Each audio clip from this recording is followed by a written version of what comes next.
Throughout the Aeneid, Aeneas takes on many different titles as he wages violent war against the Latins in the second half of the epic. He is called many different things by many different people. At the start of his journey, Aeneas is a son, subject to the commands of Anchises. However, as his journey progresses and he reaches Italy, he turns into a leader, ultimately leading his troops to victory over the Latins. Aeneas also becomes a warrior, eventually slaying Turnus in a fit of impulsive rage. Aeneas is also a lover, opting to do anything to capture Lavinia's heart and steal her from Turnus. However, perhaps the most revered facade that Aeneas obtains as he grows throughout the epic is the title of hero. In the second half of the epic, Aeneas heroically defeats the Latins. Against all odds, Aeneas recruits the Arcadians and Etruscans and goes on to eventually kill Turnus himself. Because of all of this that he has done, at the conclusion of the epic, Aeneas is undoubtedly a hero to his people.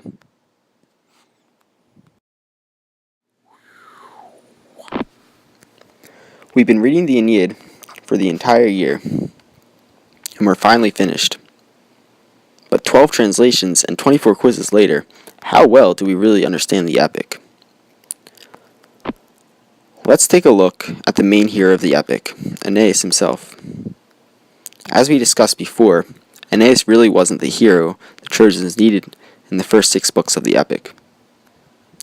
Aeneas would constantly break down and cry, and his father Anchises would often take charge himself.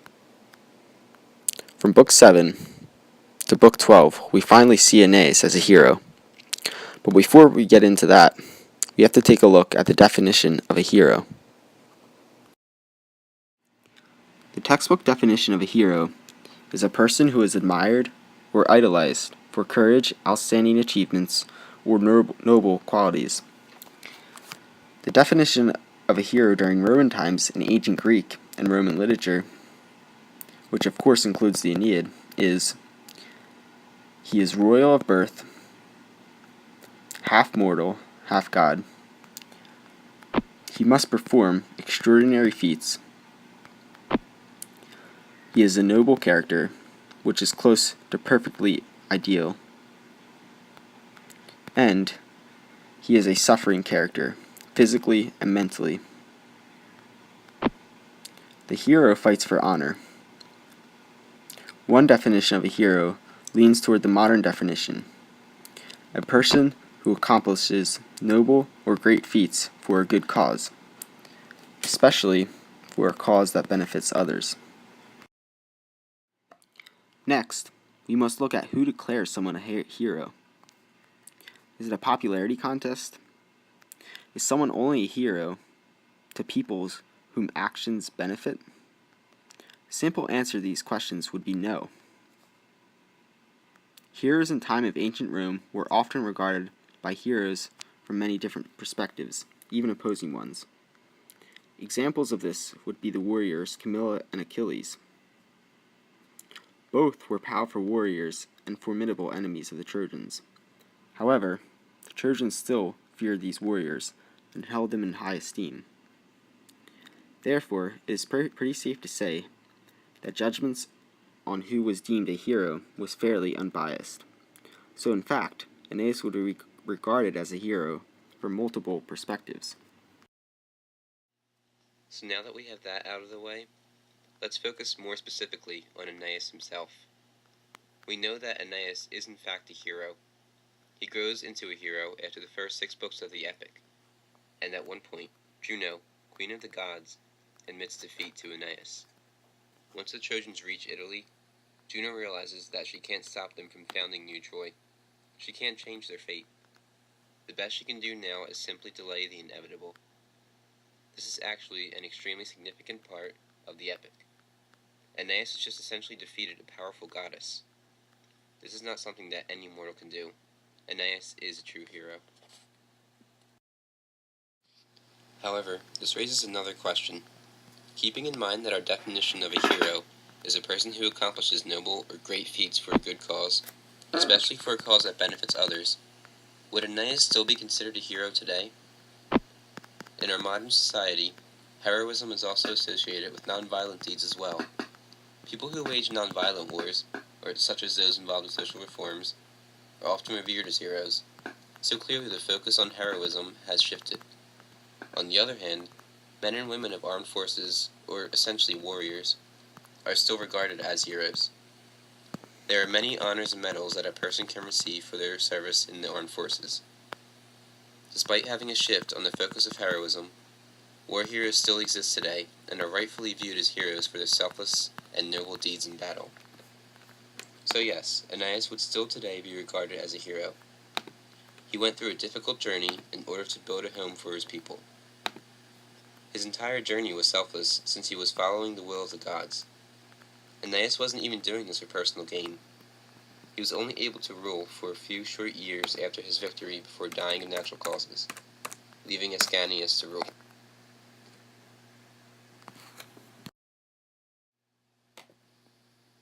So yes, Aeneas would still today be regarded as a hero. He went through a difficult journey in order to build a home for his people. His entire journey was selfless since he was following the will of the gods. Aeneas wasn't even doing this for personal gain. He was only able to rule for a few short years after his victory before dying of natural causes, leaving Aeneas to rule.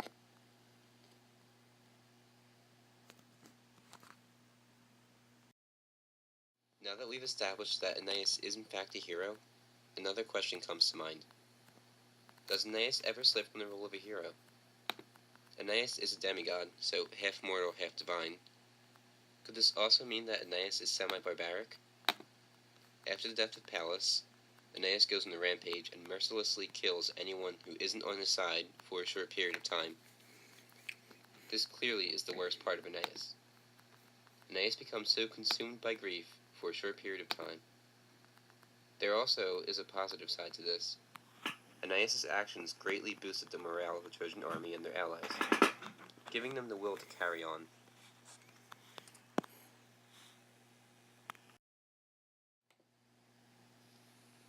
Another instance when Aeneas could have shown his barbaric side would be when he kills Turnus. Aeneas and Turnus eventually agree to battle one-on-one in order to put an end to this war. Aeneas obviously is victorious, but right before he deals the final blow to kill Turnus, Turnus begins to beg for his life. Aeneas then shows mercy and begins to lower his weapon.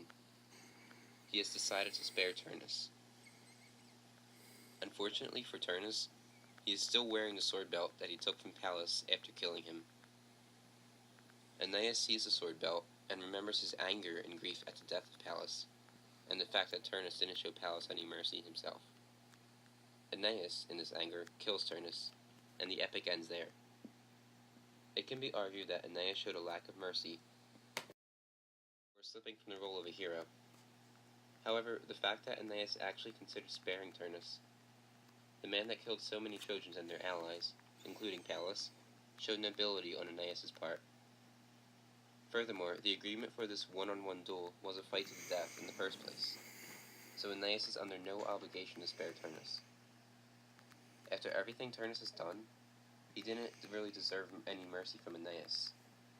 Also, since Aeneas is a hero and essentially a good person, he most likely returned Turnus' body to his family and country for a proper burial, and to receive proper funeral rites. This is really important, especially for soldiers who fell in battle. Without proper funeral rites, they wouldn't be able to cross the River Styx.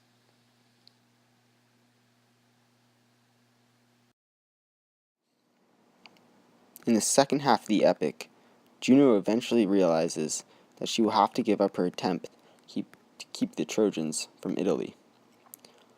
Both Jupiter and Juno step out of the picture as the epic concludes.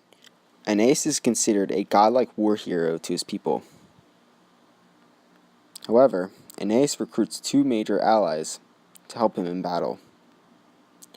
Both the Etruscans and Arcadians play a major role in defeating the Latins. If Aeneas hadn't received the help he did from the Etruscans and Arcadians, would he have been considered a hero in war? The Trojans would not have been able to defeat the Latins single-handedly.